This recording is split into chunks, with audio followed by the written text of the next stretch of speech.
कर मान लिया, मंजिल को अपना मान लिया, फिर मुश्किल क्या आसान किया, बस ठान लिया तो ठान लिया। नमस्कार दोस्तों, जारेडा क्लासेस के ऑनलाइन यूट्यूब चैनल पर मैं कुलदीप चतुर्वेदी आपका फिर से स्वागत करता हूं। आप सभी अपनी तैयारी अच्छे से कर रहे होंगे। आपकी तैयारी में सहयोग करने के लिए मैं फिर से हाजिर हूं आप सभी के सामने। आज हम अपनी ऑनलाइन क्लास के माध्यम से विद्युत धारा पर चर्चा करेंगे, जैसे पीछे टॉपिक लिखा हुआ है। तो एक बार क्लास को शेयर करो, ज्यादा से ज्यादा संख्या में जोड़ो, फिर अपनी क्लास को अपन आगे बढ़ाएंगे।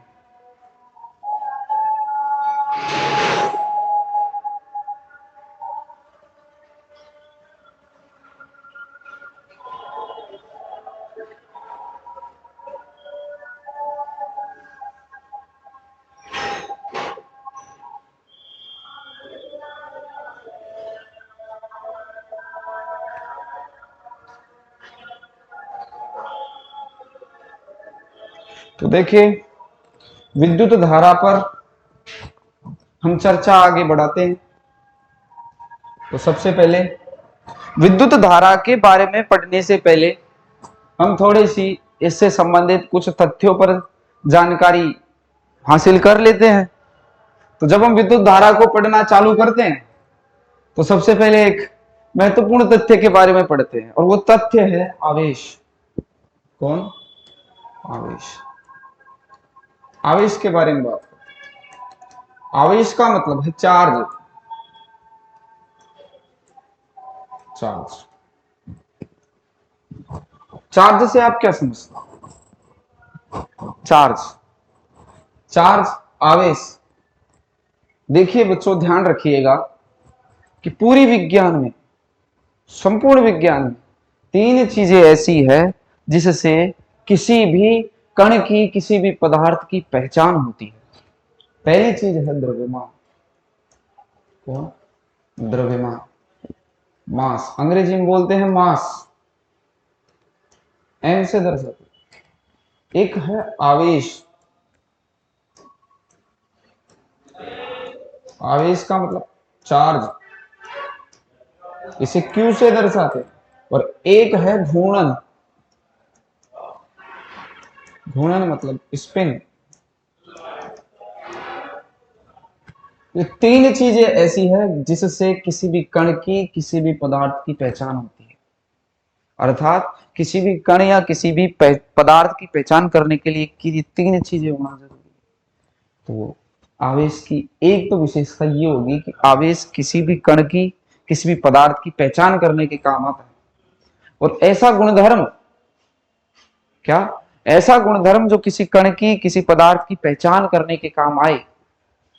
जैसे मान लो आपकी ही पहचान करनी है, आपकी पहचान करनी है, तो आपकी पहचान कैसे करेंगे? जैसे मान लो आप अचानक से सामने आए तो मैं देखते ही बता दूंगा, आपकी शक्ल देखते ही बता दूंगा कि अच्छा ये सपोज एक्स व्यक्ति है, उसकी शक्ल से हो रही है। और जैसे मान लो उसका डीएनए, उसकी फिंगरप्रिंट्स, ये सब क्या है? उसकी पहचान के तथ्य है। इनके आधार पर उस पदार्थ की, उस व्यक्ति की पहचान हो रही है। उसी प्रकार किसी कण की पहचान करने के लिए तीन चीजें जरूरी है। और ऐसी गुणधर्म जिनके आधार पर किसी कण या किसी पदार्थ की पहचान हो, उसे बोलते हैं नैज गुणधर्म। कौन से गुणधर्म? नैज गुणधर्म। तो आवेश किसी भी पदार्थ का नैज गुणधर्म है। नैज गुणधर्म वे गुणधर्म होते हैं जो केवल उसी पदार्थ के पास होते हैं। सभी पदार्थों के नैज गुणधर्म अलग अलग होते हैं। जैसे हर व्यक्ति का डीएनए अलग अलग है, अलग अलग फिंगरप्रिंट है, अलग अलग शक्ल, फेस है, चेहरा है, जिसके आधार पर आप उस व्यक्ति को पहचानते हो। तो उसी प्रकार आवेश भी किसी भी पदार्थ का नैज गुणधर्म है। इसके आधार पर हम उस कण की पहचान कर लेते हैं। अच्छा, तो आवेश के बारे में पहली चीज जो हमको पता चली कि आवेश किसी भी पदार्थ का नैज गुणधर्म है। कौन सा गुणधर्म है? नैज गुणधर्म। नैज गुण धर्म है। अच्छा, दूसरी बात, आवेश के बारे में क्या समझते आवेश किसी भी कण पर इलेक्ट्रॉन की कमी या वृद्धि को दर्शाता है। जैसे मान लो सपोज कोई भी कण है, कोई भी तत्व है ए, अगर ये इलेक्ट्रॉन का त्याग कर दे तो इसके ऊपर आवेश आता है धनात्मक आवेश। अगर कोई भी कण सपोज बी इलेक्ट्रॉन को ग्रहण कर ले तो इसके ऊपर आवेश आता है माइनस, नेगेटिव। तो इलेक्ट्रॉन की कमी या इलेक्ट्रॉन की वृद्धि को आवेश दर्शाता है। कौन दर्शाता है? आवेश दर्शाता है। यानी आवेश को आप कैसे दर्शाओगे कि जैसे प्लस आवेश है तो इसका मतलब उस तत्व के पास इलेक्ट्रॉन की कमी है, उसने इलेक्ट्रॉन त्यागे हुए हैं। और अगर नेगेटिव आवेश है तो इसका मतलब उस तत्व ने इलेक्ट्रॉन ग्रहण किए हैं। अच्छा, तो इसका मतलब आवेश क्या दर्शाता है? इलेक्ट्रॉन की कमी या वृद्धि को दर्शाता है। अच्छा, इलेक्ट्रॉन की कमी या वृद्धि के आधार पर आवेश दो तरीके का होता है। आवेश कितने तरीके का होता है? दो तरीके का। पहला होता है धनात्मक आवेश, प्लस क्या? प्लस धनात्मक आवेश। दूसरा होता है ऋणात्मक आवेश, माइनस ऋणात्मक आवेश। पहला प्लस धनात्मक आवेश, दूसरा ऋणात्मक आवेश। एक बात और ध्यान रखिएगा बच्चों कि सजातीय, सजातीय मतलब समान, समान आवेशों में होता है प्रतिकर्षण और विजातीय आवेशों में क्या होता है? आकर्षण होता है। समान आवेशों में तो प्रतिकर्षण और विजातीय आवेश में आकर्षण होता है। तो मैं बोलूं जैसे प्लस के पास अगर मैं प्लस आवेश को लेके आऊं तो प्रतिकर्षण होगा। क्या होगा? प्रतिकर्षण, प्रतिकर्षण होगा। माइनस के पास अगर माइनस को लेकर आऊं तो आकर्षण, प्रतिकर्षण होगा। क्या होगा? प्रतिकर्षण होगा।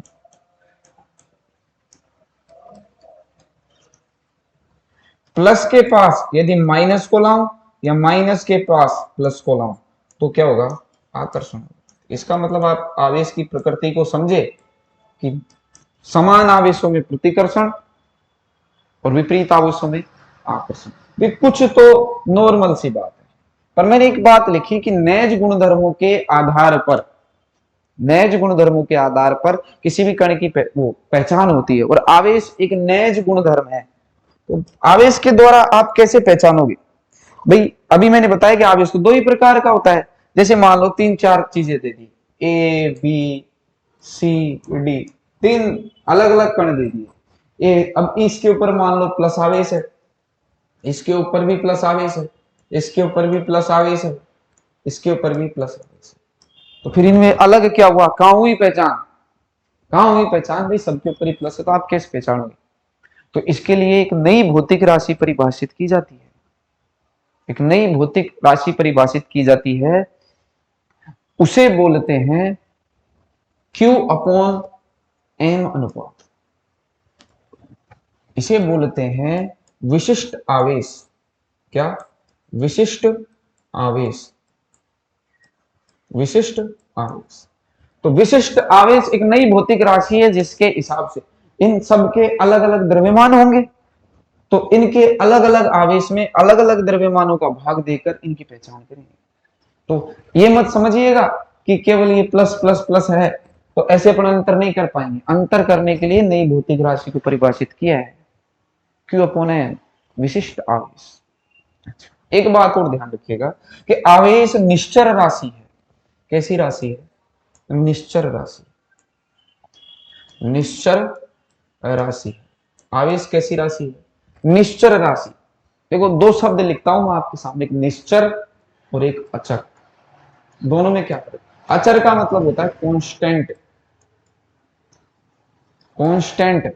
निश्चर का मतलब होता है इनवेरिएंट, इनवेरिएंट। अचर और निश्चर में क्या फर्क है? अचर न्यूमेरिकली रूप से अचर होना होता है। जैसे कोई कांस्टेंट मान दे दिया, जैसे 1 कूलाम, 2 कूलाम, 3 कूलाम, 4 कूलाम। इसका मतलब तो ये क्या है? ये सब कांस्टेंट है। क्या है? कांस्टेंट है। निश्चर का मतलब क्या है? निश्चर का मतलब यह है कि आवेश का मान, निश्चर राशि वो राशि होती है जिसका मान क्या, जिसका मान स्थिर अवस्था में और गतिशील अवस्था में, स्थिर अवस्था में और गतिशील अवस्था में समान रहे, ऐसी राशि को क्या बोलेंगे? निश्चर राशि। तो आवेश का मान स्थिर अवस्था में व गतिशील, दोनों अवस्थाओं में कैसा रहता है? एक जैसा रहता है। जैसे एक जैसा रहता है। तो जैसे मान लो किसी भी कण या किसी भी तत्व के ऊपर 3 कूलाम आवेश है स्थिर अवस्था में, तो जब वो गतिशील होगा तो भी कितने कूलाम आवेश होगा? 3 कूलाम ही रहेगा। बदल जाएगा क्या? नहीं बदलेगा। तो ऐसी राशि को क्या बोलते हैं? निश्चर। तो हमेशा ध्यान रखिएगा, आवेश निश्चर राशि है। कैसी राशि है? निश्चर राशि। अच्छा, निश्चर राशि है। अब आगे जब आगे इनके बारे में, निश्चर राशि के बारे में और आगे की कक्षाओं में पढ़ते हैं, अपन उच्च कक्षाओं में पढ़ते हैं, तो निश्चर राशि को ऐसे परिभाषित करते हैं कि ऐसी राशि जिसका मान निर्देश तंत्र बदलने पर ना बदले, निश्चर राशि कहलाती है। तो जैसे मान लो एक निर्देश तंत्र स्थिर निर्देश तंत्र था, एक गतिशील निर्देश तंत्र था। तो स्थिर निर्देश तंत्र में देखे, जैसे मान लो कि एक रेलवे स्टेशन पर आप खड़े हो, क्या रेलवे स्टेशन पर खड़े हो, या आप खड़े हो मान लो रेलवे स्टेशन पर, और एक व्यक्ति और रेलवे स्टेशन पर खड़ा है, एक व्यक्ति और रेलवे स्टेशन पर खड़ा है। तो आप जब रेलवे स्टेशन पर खड़े खड़े इस व्यक्ति को देखोगे तो ऐसे दिखेगा स्थिर। कैसे दिखेगा? स्थिर दिखेगा। और अगर मान लो आप ट्रेन में बैठने के बाद, ट्रेन में बैठ जाओ मान लो, ट्रेन में बैठने के बाद इस व्यक्ति को देखो तो आपको कैसे दिखेगा? आप खुद तो गतिशील हो, पर ये व्यक्ति कैसा दिखेगा? ऐसे दिखेगा जैसे पीछे की ओर गति कर रहा है। तो ये व्यक्ति निश्चर नहीं है, लेकिन आवेश कैसा है? निश्चर राशि है। तो ऐसी भौतिक राशि है जिसका मान निर्देश तंत्र बदलने पर न बदले, निश्चर राशि कहलाती है। तो आवेश कैसी राशि है? निश्चर राशि। देखो आवेश के संदर्भ में 3 चीजें एक साथ देखो, एक 3 शब्द सुनोगे आप। एक तो आवेश ही मान लो, क्या? आवेश। दूसरा मान लो विशिष्ट आवेश, Q अपॉन M, विशिष्ट आवेश, विशिष्ट विशिष्ट आवेश। और एक मान लो आवेश घनत्व। कई बार पूछा जाता है, कई परीक्षाओं में पूछा जाता है, जो मैं बताने जा रहा हूं, आवेश घनत्व Q अपॉन V, आयतन का भाग। तो देखिए, आवेश निश्चर राशि। कैसी राशि है? निश्चर राशि है। आवेश निश्चर राशि। Q अपॉन M निश्चर राशि नहीं है। क्या? Q अपॉन M निश्चर राशि नहीं है, क्योंकि निर्देश तंत्र बदलने पर Q अपॉन M का मान बदलता है। आपने सुना होगा कि आइंस्टीन ने बताया था कि आवेश का, वो द्रव्यमान का मान, क्या? द्रव्यमान का मान निर्देश तंत्र के हिसाब से कैसे बदलता है? M बराबर एम नोट। एम नोट का मतलब स्थिर अवस्था में द्रव्यमान, M naught upon root 1 minus V square upon C square, 1 minus V square upon C square. तो किसी भी भौतिक राशि का ऐसे अपन चरों के रूप में सूत्र लिख दे तो इसका मतलब वो राशि बदल रही है। तो आप देखो एम निर्देश तंत्र बदलने के हिसाब से बदल रहा है, तो एम बदल रहा है तो क्यू अपॉन एम बदलेगा, और क्यू अपॉन एम बदलेगा तो इसका मतलब निश्चर है क्या? नहीं है। तो Q अपॉन M निश्चर राशि नहीं है, निश्चर राशि नहीं है। अच्छा, आइंस्टीन ने एक बात और बताई, क्या? कि जो लंबाई होती है, क्या लंबाई होती है, लंबाई, लंबाई भी निश्चर राशि नहीं है। लंबाई का मान भी निर्देश तंत्र बदलने के साथ बदलता है। कैसे बदलता है? देखो, L बराबर एल नोट। एल नोट का मतलब स्थिर अवस्था में लंबाई, L naught root 1 minus V square upon C square.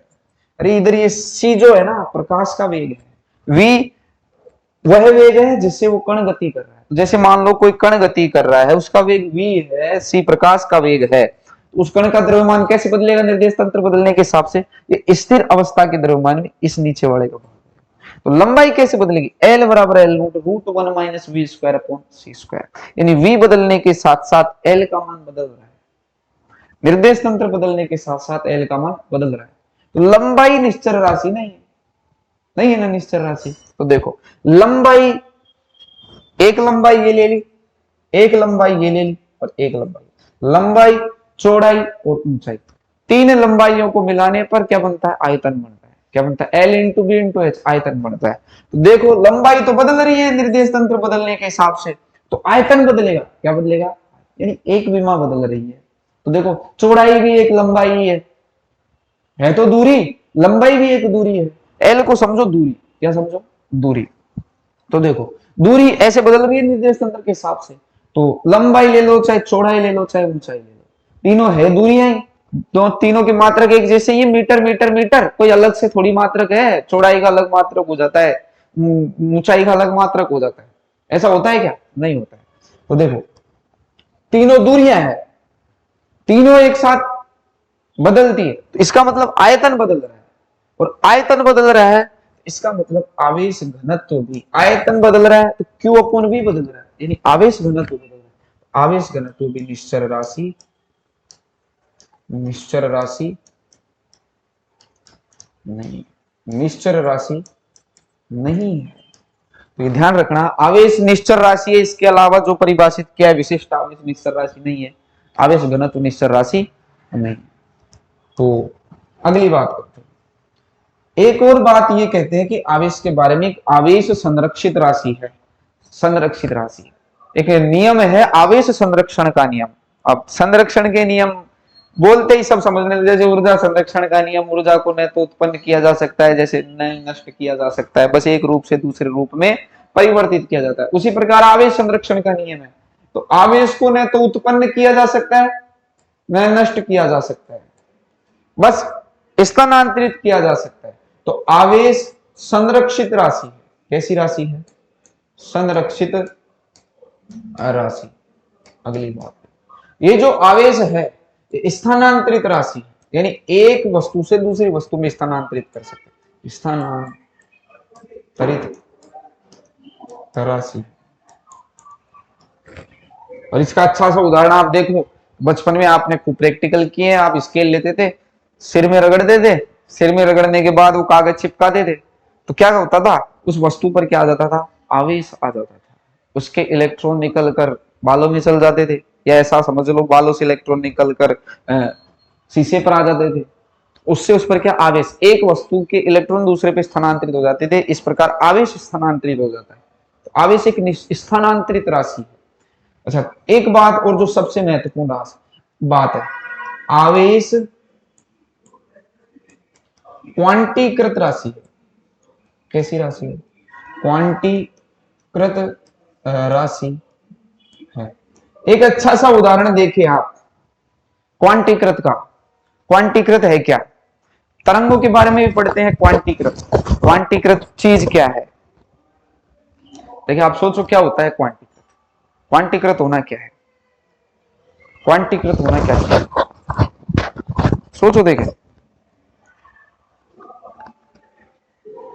देखिए अच्छा सा उदाहरण मैं ऑफलाइन कक्षाओं में देता हूं क्वांटीकृत को समझाने के लिए, कि जैसे प्रकाश के बारे में भी कुछ बातें हुई थी कि जब सबसे पहले प्रकाश के बारे में बात की तो न्यूटन ने की थी, कि न्यूटन ने कहा था कि प्रकाश कण है। क्या है? कण है, यानी प्रकाश जो सूर्य से हम तक प्रकाश आ रहा है वो कण के रूप में आ रहा है। किसके रूप में आ रहा है? कण। और इसे बोलते हैं न्यूटन का कणिका सिद्धांत। उसके बाद हाइगेनबर्ग आया, हाइगेनबर्ग बोलता है कि जो प्रकाश हम तक आ रहा है वो तरंगों के रूप में आ रहा है। किसके रूप में आ रहा है? तरंगों के रूप में आ रहा है। उसके बाद आया मैक्स प्लांक 1900 के बाद में, जिससे आधुनिक भौतिकी का उदय हुआ था, जिसे क्वांटम भौतिकी बोलते हैं।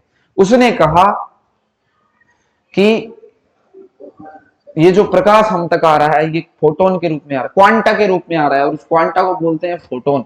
फोटोन वह है ऊर्जा का या किसी भी पदार्थ का वह कम छोटा सा छोटा रूप जिसका स्थानांतरण संभव हो, उसे बोलते हैं फोटोन या क्वांटा। क्या बोलते हैं? क्वांटा। तो ये तो सब थ्योरेटिकल बातें हो जाती है। प्रैक्टिकली इस चीज को समझे तो देखो हम बाजार में जाते हैं, बाजार में जाके बिस्कुट मांगते हैं दुकानदार से, दुकानदार से बिस्कुट मांगते हैं। जैसे आप जाके बोलो कि चाहे बोलने में आपकी गलती हो जाए, बिस्कुट देना, क्या देना, बिस्कुट देना, तो दुकानदार आपको ये थोड़ी एक बिस्कुट निकाल के देगा, क्या देगा, आपको एक पैकेट निकाल के देगा।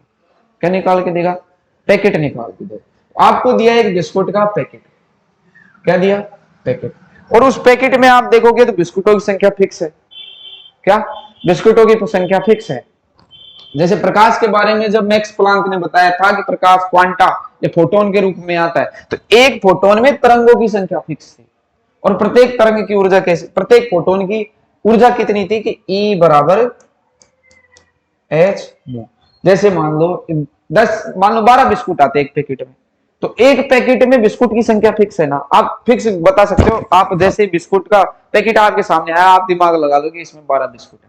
वैसे ही फोटोन के रूप में जब प्रकाश आ रहा है तो आप समझ जाओगे कि एक फोटोन में कितनी ऊर्जा है, E बराबर एच म्यू। आवेश भी पैकेट के रूप में होता है, किसके रूप में, इसे बोलते हैं आवेश का क्वांटीकरण। क्या बोलते हैं, क्वांटीकरण। तो एक पैकेट में कितना आवेश है, कितना आवेश है, कितना आवेश है, इतना होता है। देखो एक पैकेट में आवेश Q बराबर एन ई। यहां E जो है इलेक्ट्रॉन का आवेश है, किसका आवेश है, इलेक्ट्रॉन पर आवेश। अब बताओ, देखिए इलेक्ट्रॉन पर आवेश कितना होता है, तो ध्यान रखना बच्चों, इलेक्ट्रॉन पर आवेश होता है 1.6 10 की घात -19 कूलाम। आवेश का मात्रक ध्यान रखना, आवेश का मात्रक होता है कूलाम। क्या होता है, मैक्स कूलाम, मैक्स कूलाम के नाम पर आवेश का मात्रक कूलाम दिया। तो एक इलेक्ट्रॉन पर आवेश कितना, 1.6 10 की घात -19। तो ध्यान रखना कि किसी भी कण पर जो आवेश होता है वो इलेक्ट्रॉन पे उपस्थित आवेश का n गुणा, n का मतलब पूर्ण गुणज, क्या, पूर्ण, ये पूर्ण संख्या है, ये हमेशा पूरी होगी, भिन्न के रूप में नहीं होगी, पूरी होगी। जैसे 0 1 2 3 4 5 7 8 9 10 11 12 13 14, तो ये हमेशा पूर्ण संख्या के रूप में होगी, भिन्न के रूप में नहीं होगी। तो और कई बार एक प्रश्न उठता है कि सर ये जो क्वार्क कण होते हैं, इन पर जो आवेश है वो भिन्नों के रूप में होता है, ऐसा पूछा जाता है कई बार। मेरे से ऑफलाइन कक्षाओं में पूछा है बच्चों ने कि सर जो क्वार्क कण है वो भिन्न के रूप में आवेश दर्शाते हैं, तो क्या कारण है। आप तो बोल रहे हो कि पूर्ण संख्या के रूप में होता है, तो जैसे मान लो किसी कण के ऊपर आवेश है, तो या तो 2E होगा, E का मान रख देना, जो आवेश निकल के आएगा वो आ जाएगा, 3E होगा, 4E होगा, 5E होगा, 6E होगा। कभी वैसे नहीं होगा 2/3E 1/3E 1/5E, ऐसे नहीं होगा। तो सर जो क्वार्क कणों पर तो ऐसा आवेश है, तो उसका मैं जवाब ऐसे देना चाहूंगा कि क्वार्क कण है जो कभी भी अकेले नहीं पाए जाते, पेयर के रूप में होता है। किसके रूप में होता है, पेयर के रूप में। जैसे जैसे किसी एक क्वार्क कण पर आवेश है 2/3E, ऐसा समझ, कितने, 2/3E। तो दूसरा क्वार्क कण जो इसके साथ पेयर बनाएगा उस पे आवेश होगा 1/3। जोड़ो देखे 2 और 1 3/3E, इसका मतलब 1E, 1E के बराबर। तो हमेशा कभी भी अकेले नहीं होते हैं, पेयर के रूप में होते हैं, तो वही क्वांटीकृत हो जाता है आवेश। तो क्वांटीकृत होने का मतलब क्या समझे बच्चों, ये सूत्र अच्छे से याद कर लेना, Q बराबर N। इसके ऊपर कई न्यूमेरिकल आते हैं, जैसे एक न्यूमेरिकल तो बहुत अच्छा सा आता है कि एक कूलाम आवेश में इलेक्ट्रॉनों की संख्या बताइए। क्या, एक कूलाम आवेश में कितने इलेक्ट्रॉन है, एक कूलाम आवेश में। अच्छा सा क्वेश्चन है, कई बार पूछता है, एक कूलाम आवेश में कितने इलेक्ट्रॉन, कितने इलेक्ट्रॉन, कितने इलेक्ट्रॉन है, तो बताओ, देखिए हल करके देखो। तो देखो हमने सूत्र लिखा है Q बराबर N E। E इलेक्ट्रॉन पर आवेश है, Q मतलब आवेश कितना दे रखा है, एक कूलाम, और N का मतलब इलेक्ट्रॉन की संख्या, N तो ज्ञात ही करनी है, और E का मतलब 1.6 10 की घात -19 कूलाम। कूलाम से तो कूलाम गया, इधर वो N है, कूलाम से तो कूलाम गया, तो N बराबर 1/1.6 10 की घात -19।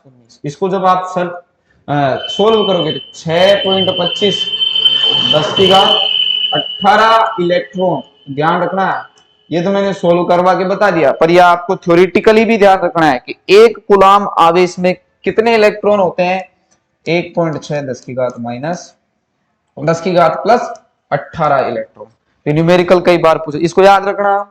एक प्रश्न और आएगा इसके जैसा, इसको याद करके रखना, यहीं से याद करके चलो। अब देखो आवेश के बारे में अधिकतम बातें अपन ने पढ़ ली, पढ़ लिया। देखो अब जैसे मान लो अपन ने पढ़ लिया कि कोई आवेश यहाँ रखा हुआ है, क्यू आवेश रखा हुआ है। क्या आवेश रखा हुआ है? Q1 नाम, और एक दूसरा आवेश रख दिया Q2, रख दिया। मान लो R दूरी पर रखे हुए हैं। कितनी दूरी पर रखे हुए हैं? R दूरी पर। तो अगर मान लो ये प्लस आवेश है और दूसरा भी प्लस आवेश है, इसका मतलब इन दोनों के बीच में कैसा होगा? प्रतिकर्षण होगा। कैसा होगा? प्रतिकर्षण। प्रतिकर्षण बल होगा। इनके बीच में एक बल काम करेगा, वो या तो आकर्षण होगा या प्रतिकर्षण होगा। जैसे मान लो माइनस है ये और ये भी माइनस है, तो इसका मतलब तब भी प्रतिकर्षण होगा। अगर मान लो ये प्लस है और ये माइनस है, अब ये आकर्षण होगा। तो एक बात ध्यान रखना, इसके बारे में कूलाम भाई साहब ने बताया था, उसे अपन बोलते हैं कूलाम का नियम। क्या? कूलाम का नियम। कूलाम कहता है कि दो आवेश जब r दूरी पर रख दें तो उनके बीच में जो भी आकर्षण या प्रतिकर्षण बल काम करता है, F का मतलब बल, जो आकर्षण और प्रतिकर्षण बल काम करता है वो इस प्रकार होता है। कैसे होता है कि इन दोनों जो आकर्षण या प्रतिकर्षण बल काम करता है वो इस प्रकार होता है कि K Q1 Q2 upon R²। यहां K एक कांस्टेंट है, इस कांस्टेंट का मान होता है A1 upon 4 pi epsilon not Q1 Q2 upon R²।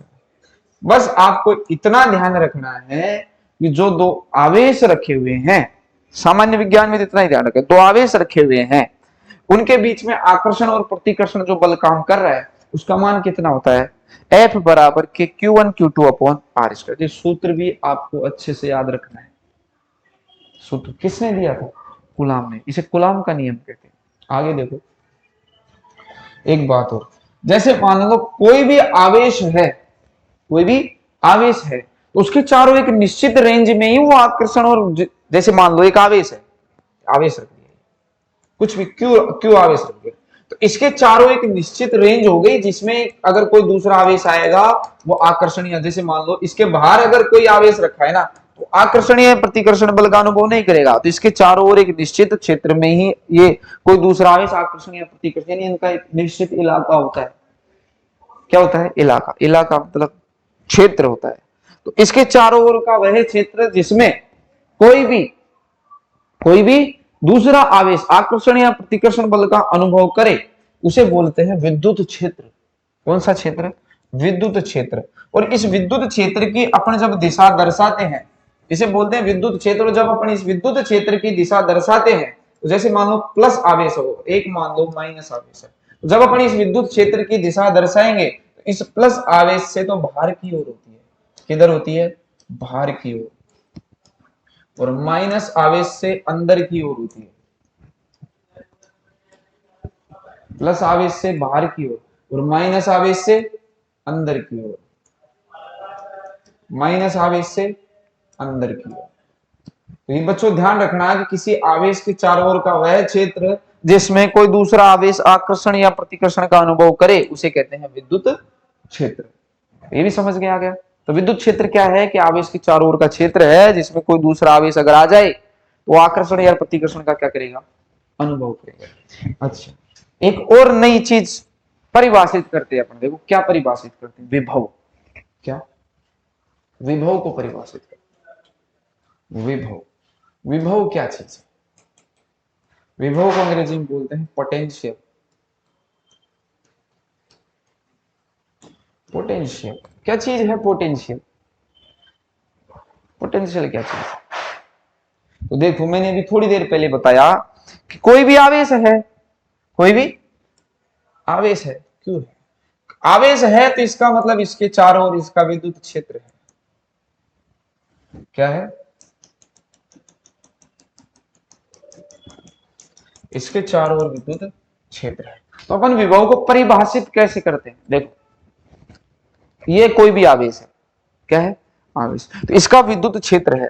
Suppose ऐसा समझो कि पॉजिटिव पॉजिटिव ले लेता हूं थोड़ी देर के लिए। कैसा ले लिया? पॉजिटिव आवेश ले लिया, इसके ऊपर प्लस चार्ज है। इस आवेश के चारों ओर ये इसका विद्युत क्षेत्र है। तो इस विभव को परिभाषित करने के लिए कैसे एक्सप्लेन करता हूं? देखो मैं इसको कोई एक अलग से अपन ने आवेश ले लिया जिसका मान था एक, क्या एक कूलाम, एक कूलाम। एक को अपन ऐसे लिख देते हैं एकांक, क्या एकांक लिख देते हैं, एकांक, एकांक आवेश। इसको अनंत पे ले जाके धर दिया, पता ही नहीं है अपन को कि कहां है आवेश, अनंत पे ले जाके रख दिया। अब उस कहां पे है ये, अनंत पर। इस अनंत पर से इस प्लस क्यू आवेश को अपन उठाकर जैसे ही इस आवेश के पास लाएंगे, इस आवेश, अब इसका मान कैसा है, पॉजिटिव है, कैसा है, पॉजिटिव है। तो इस आवेश को यहां से उठाकर इधर लाएंगे तो जैसे ही ये विद्युत क्षेत्र में प्रवेश करेगा, जैसे ही विद्युत क्षेत्र में प्रवेश करेगा इसको प्रतिकर्षित करेगा, क्या करेगा, प्रतिकर्षित करेगा। कोई बात नहीं, माइनस चार्ज है तो आकर्षित कर लेगा, उसे कोई ज्यादा फर्क पड़ने वाला नहीं, माइनस चार्ज है तो आकर्षित करेगा। अभी अपन किससे पढ़ रहे हैं, प्लस से, इसको प्रतिकर्षित करेगा। तो जैसे जैसे अपन इस एकांक आवेश को अनंत से उठाकर इस आवेश के पास ला रहे हैं, तो जैसे ये विद्युत क्षेत्र में प्रवेश करेगा, इसकी रेंज में प्रवेश करेगा, तो ये इस आवेश को इधर तक लाने में क्या करवा लेगा, कार्य करवा लेगा, क्या करवा लेगा, कार्य करवा लेगा। और ये जो कार्य करवाया जा रहा है इसको लाने में जोर आएगा, जोर आएगा, तो वो जो जोर आ रहा है ना अपन को, वही विभव है।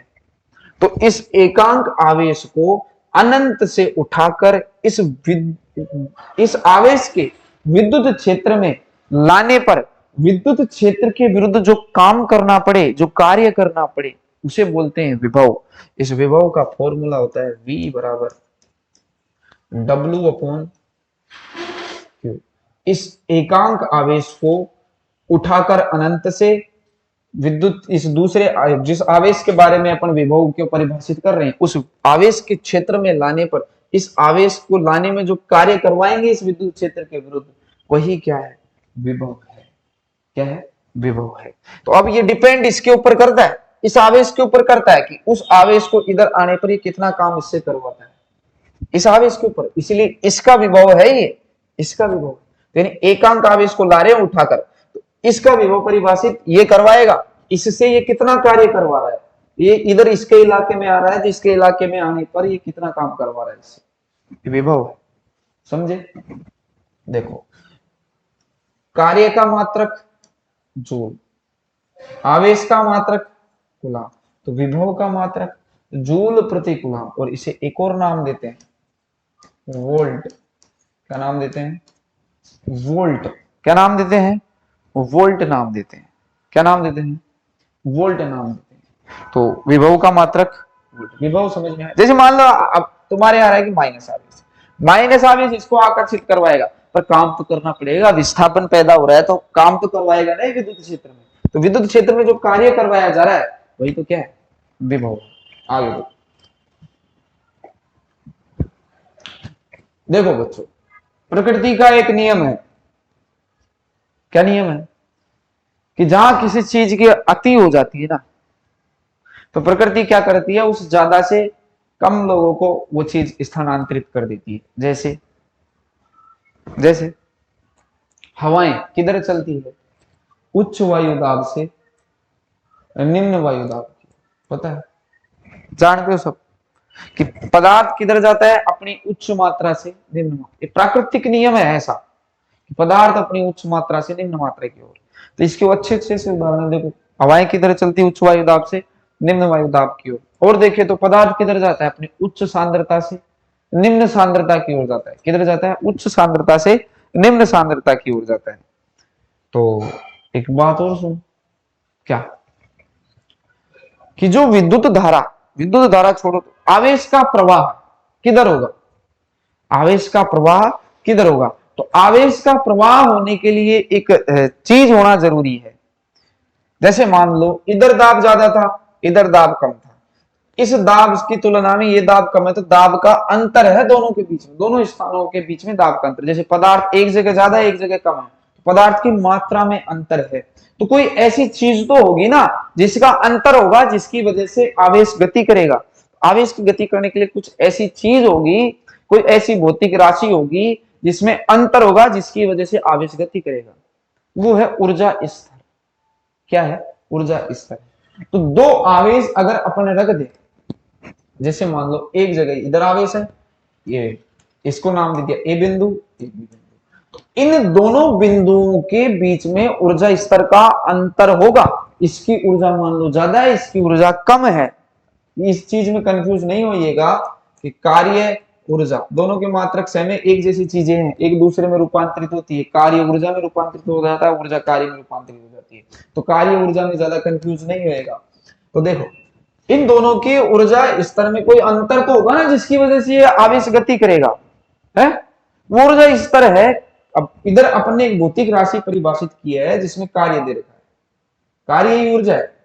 देखो क्या है ये, एक तरीके से इसका मान एक रख दे तो V बराबर W, V बराबर W, तो विभव एक तरीके से कार्य ही है, कितना कार्य करवा रहा है, तो क्या है? कार्य ही है। तो आप देखो इस कार्य के स्तर में अंतर, कार्य के स्तर मतलब ऊर्जा के स्तर में अंतर होना चाहिए। तो दोनों बिंदुओं के बीच में आवेश का प्रवाह तब होगा जब दोनों के बीच में एक की मान लो ऊर्जा ज्यादा और एक की ऊर्जा कम हो। तो इस ऊर्जा स्तर में अंतर के कारण आवेश गति करेगा, और जब आवेश गति कर जाए तो उसे ही तो विद्युत कहते हैं। क्या?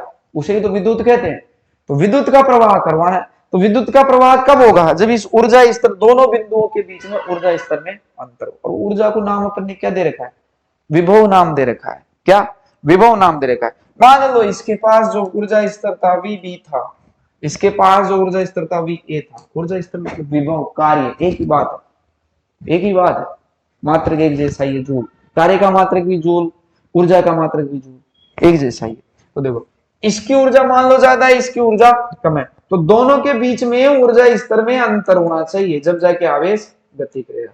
तो ये जो ऊर्जा स्तर का अंतर है, जो विभव का अंतर है, इसे बोलते हैं विभवांतर। इसे VAB से दर्शाते हैं, VAB से दर्शाते हैं। तो विभवांतर, तो एक नई भौतिक राशि आपके सामने प्रकट हुई, विभवांतर। तो विभवांतर क्या चीज है? दो बिंदुओं के बीच विभव का अंतर विभवांतर है, जिसकी वजह से आवेश गति करेगा। तो देखो आवेश की गति करने के लिए सबसे महत्वपूर्ण कंडीशन क्या है? कि दोनों के बीच ऊर्जा स्तर का अंतर होना चाहिए, दोनों के बीच ऊर्जा स्तर का अंतर होना चाहिए। और ऊर्जा स्तर का अंतर है तभी ये विभव आवेश गति करेगा, और आवेश गति करेगा तो ही विद्युत धारा प्रवाहित होगी। तो आप एक बात ध्यान रखिएगा कि विद्युत धारा के प्रवाह के लिए सबसे जो महत्वपूर्ण कंडीशन है वो क्या है? विभवांतर का होना जरूरी है। एक मिनट के लिए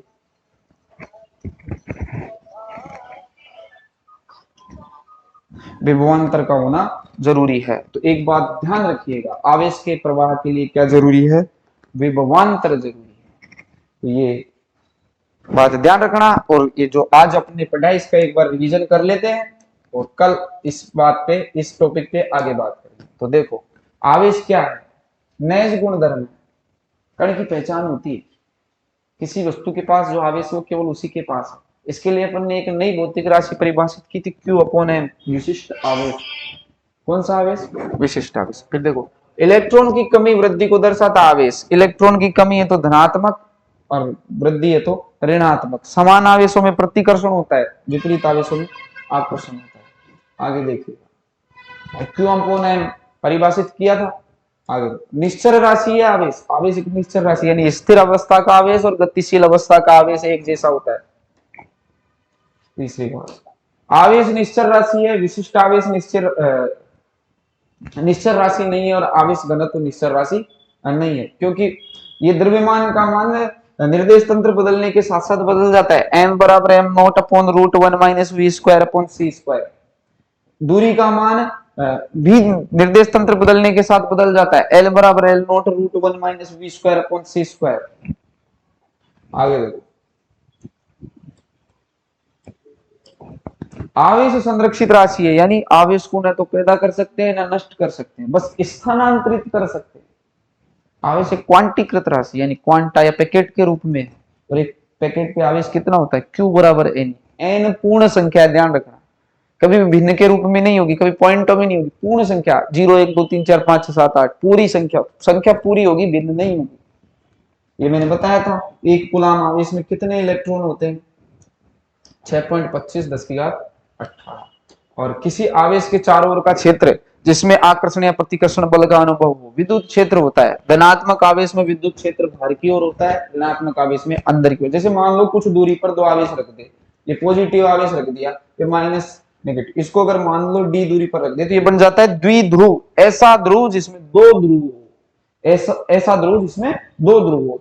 प्लस आवेश से निकलेगा, माइनस आवेश में जाएगा, प्लस से निकलेगा, माइनस में जाएगा, प्लस से निकलेगा, माइनस में जाएगा, प्लस से निकलेगा, माइनस में जाएगा।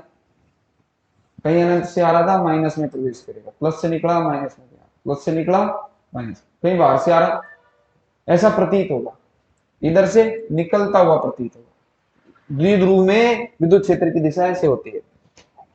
आगे देखो, विभव। विभव मैंने बताया था कि किसी एकांक धनावेश को अगर किसी आवेश के विद्युत क्षेत्र में लाते हैं, ये आवेश उस विद्युत आते हुए आवेश से कार्य करवा लेता है, उस कार्य को क्या बोलते हैं? विभव। इसका सूत्र था कि W बराबर W/Q, मात्र क्या होता है? वोल्ट होता है। फिर मैंने बताया था कि आवेश गति कब करेगा? जब ऊर्जा स्तरों में अंतर होगा।